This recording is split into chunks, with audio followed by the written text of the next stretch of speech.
to this channel. Today we'll be starting the tutorial how to animate using your mobile phone. So I will advise everyone, people who are new to the channel, who want to learn how to animate, you should get the Recon 4D app on Play Store or on Apple Store. So I guess let's get started.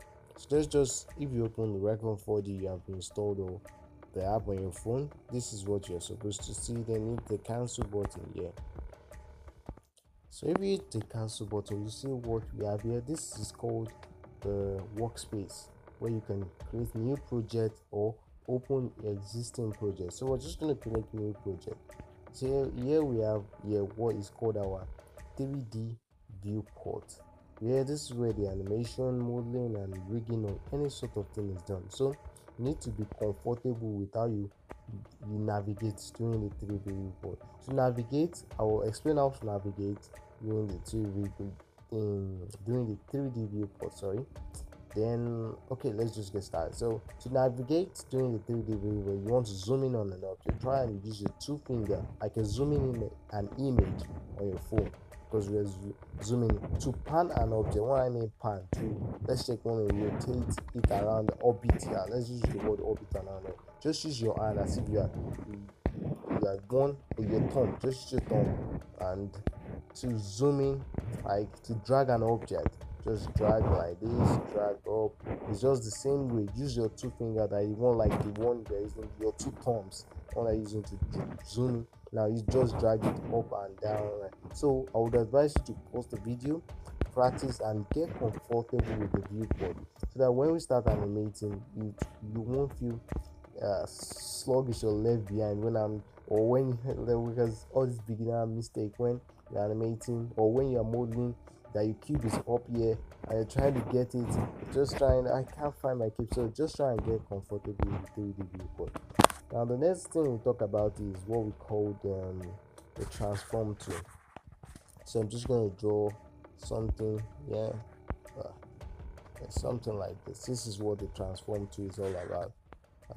First we're going to talk about this transform tool here. So while working on 3D, so you should understand what this does. So if I select an object and click that transform tool, the one I said, that transform tool allows us to move an object in 3D axis, which is the x-axis. We can move the cube in the x-axis, not only the cube, the camera. This is a camera. So when we get to animating, rendering the video you saw earlier, and we have light, this is called a lamp or a light in a 3D space. So this allows us to move this. So if we select the second transform tool, let's just select the second transform tool, this one, which is called, it allows us to rotate an object. So just select that rotation. Now it also allows us to rotate in the z-axis, x-axis, y-axis. So we can rotate an object in this axis. Not only that, if you select the scale option too, let me just point the scale option here. If you select the scale option, it also allows us to just select it to scale an object. You can scale an object in the z-axis, the y-axis. I'm just going to select the y-axis, and not only that, in the x-axis. So we can scale our object in this axis. So try and get comfortable with this transform tool, because it will be very important when we start making animation and stuff like that. So another thing I would love us to talk with, so we can undo this now. If you want to return it back to how it is before, I'm just going to try and just click here and undo it. So I'm just going to undo, yeah. And then now we can delete the cube. I'm just going to select the cube, and I select the cube. I want to show you where the delete button is. The delete button is here, so I'm just going to delete it. So just delete it. I'm just going to try and drag this over. So now I'm just going to select it, then delete it. Now another thing we're going to talk about is what we call primitive. The cube you see is a primitive. So we have not only the shape of the cube, we have other shapes too. So they are called primitive shapes, and you can find them here.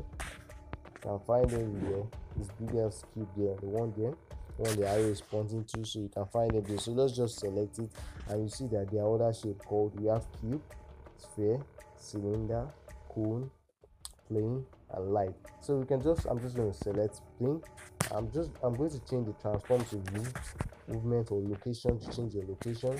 I'm going to select the sphere again.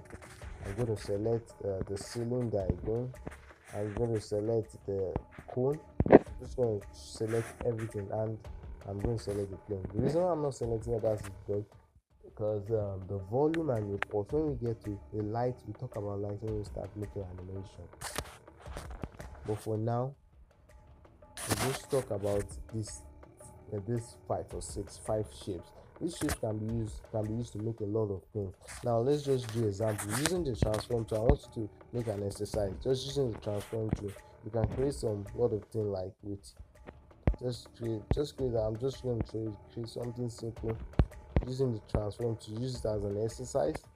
I'm just going to drag this and rotate the transform tool. I'm just going to rotate around the axis, and yeah, I think this is okay. And again, I'm going to go to the primitive shape again. I'm going to add a cube. So I'm just going to add a cube and bring it here, then scale it. So you can scale it on the x-axis. So after scaling it on the x-axis, you can add another cube. So you can do a lot of things with it. I'm just going to scale it on the x-axis, add another cube again. So play with it, just do a lot of things with it. With this, change the transform to the depth and just scale it on the z-axis again. So we can do a lot of things with this transform tool and stuff like that. So the next thing I would love us to talk about is what we call the hierarchy.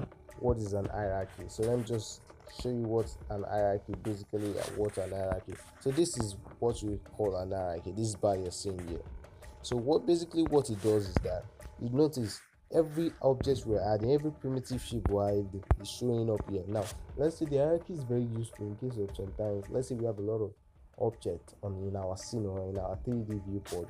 Like you also manage everything might be complicated. Let's say now I'm looking for my first cube, but look at, we have a lot of cube. I don't know which cube is which one I'm selecting. I might be selecting cylinder instead of cube, but the hierarchy allows us to select it. And also don't allow us, we can also rename objects, we can do a lot of things. Parent object, group object. Now we can group all these objects to this field. I'm just going to select all the objects and I'm going to group it with this. Okay, just select it and keep on dragging the object to this. And let's just do it. Let me just select this. I'm going to group, this is the cube we're going to group object to. So just select the sphere, drag it into the cube, select the cylinder, drag it into the cube, select the cone, drag it into the cube. So we're actually grouping the objects. So it's very useful when you are learning 3D. You should know how to what they call the easy analyze your work so that it will be easy for you. Now we have all this thing group. Now look at our hierarchy, make it easy. Now I can just select one object and it will control all our objects in the shape in the 3D viewport. It is very useful for grouping work, which allows your work and your viewport to be neat, do not be overcrowded with. Look at the difference between allowing the space to be overcrowded and not. And then the next thing I will talk about is this object mode here. This object mode here. Sorry, it's clean. So object mode. Now you notice that we are in object mode. There are also different kind of mode. If you select it, we have edit mode, we have animation, and we have breaking. So I don't want to go over in depth about those feeds yet. So when we start modeling or making the animation, you see how these modes are very useful to one another. So this is just a video on how to get accustomed to your Recon4D interface, and in the next video we're going to talk about modeling, from modeling the road to modeling the car. And not only the car, we'll be modeling the car, road, and the trees too. So give a thumbs up for the video so that people who want to learn animation but don't have a system could start learning animation. And thank you, and don't forget to subscribe if you have not subscribed to the channel. Thank you. My name is Gideon, and watch it for the next video.